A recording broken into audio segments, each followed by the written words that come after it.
اسی طریقے سے ایک اور اہم گناہ، ایک اور بڑا گناہ جو ہم کو غیر رمضان میں تو بچنا ہی بچنا ہے، رمضان میں تو بچنا لازماً ضروری ہے، وہ کیا ہے؟ جو اللہ نے سورہ بنی اسرائیل سورہ نمبر 17 کی آیت نمبر 32 میں فرمایا، سورہ نمبر 17 آیت نمبر 32 میں فرمایا. اللہ فرماتے ہیں اعوذ باللہ من الشیطان الرجیم بسم اللہ الرحمن الرحیم لا تقربوا الزنا، زنا کے قریب بھی نہ جاؤ. اور اسلامی اعتبار سے زنا اس گناہ کو کہتے ہیں جو کوئی بھی مسلمان مرد یا عورت جو آپس میں شرعی طور پر میاں بیوی نہ ہو، ان کا ایک دوسرے سے اس طرح ملنا جس طرح ایک شوہر اور بیوی اکیلے میں ملتے ہوں، یعنی پرائیویسی میں ملتے ہوں. زنا کا عذاب قیامت میں تو بہت بڑا ہے، لیکن اس سے پہلے جو عذاب اللہ کے رسول محمد صلی اللہ علیہ وسلم نے اس زانی مرد اور عورت کے لیے ان کے مرنے سے لے کر قیامت میں اٹھائے جانے تک جو ان کو عذاب ملے گا، اس کا ذکر صحیح بخاری جلد نمبر 9 حدیث نمبر 7047 میں کیا ہے، یعنی والیوم نمبر 9 حدیث نمبر 7047 میں کیا ہے. محمد صلی اللہ علیہ وسلم نے فرمایا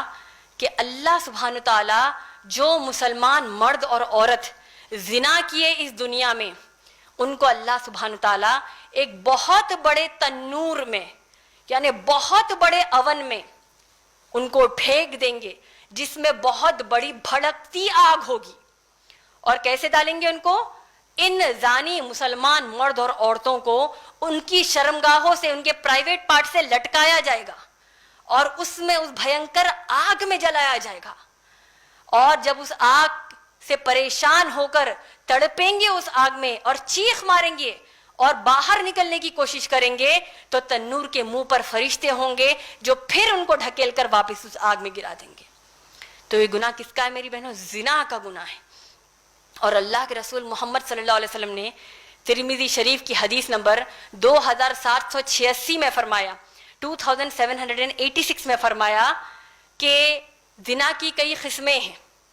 اور زنا کیسے، زنا کی قسمیں کیا ہے بتایا محمد صلی اللہ علیہ وسلم نے کہ اگر کوئی مسلمان کسی غیر محرم کو ہوس کی نیت سے دیکھتا ہے یا دیکھتی ہے، یا اسی طریقے سے کسی غیر محرم کو یعنی ہوس کی نیت سے دیکھا، یا غیر محرم کے پاس ہوس کی نیت کے ساتھ چل کر گئے، یا غیر محرم کو ہوس کی نیت سے ہاتھ لگایا، یا فضول کی بات چیت ان کے ساتھ کر کے مزے لیے، تو یہ محمد صلی اللہ علیہ وسلم نے فرمایا کہ اس شخص نے اپنی آنکھ کا زنا کیا، اپنی زبان کا زنا کیا، اپنے کانوں کا زنا کیا، اپنے پاؤں کا زنا کیا.